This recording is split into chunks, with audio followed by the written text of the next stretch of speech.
let me speak to two paradoxes. As I stand here, 25% of the world's population will be living in the African continent by 2050. If there is a place that housing is important and urgent, it is in our continent. Why? Because that is where the world population, a quarter of the world population, will be living.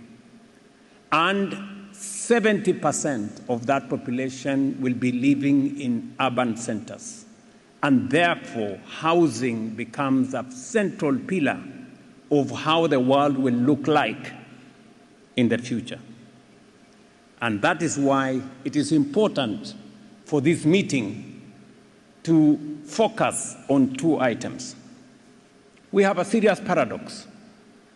A continent that has huge resources, that will have the world's largest population, 25% of the world's population by 2050, today cannot access concessional funding to drive its development.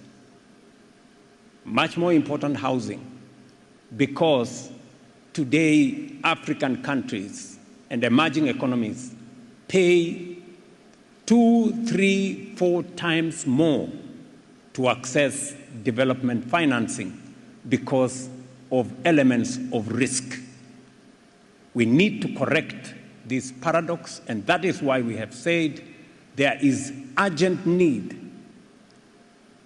to reform the international financial architecture so that it is aligned to the needs, the requirements, and the imperatives of the current world.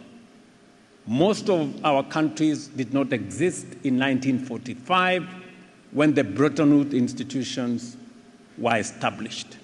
Today, we do not have enough voice, we do not have enough access, and even the paradox is that the countries who need concessional funding the most pay more than the countries who don't need it when they go to the market.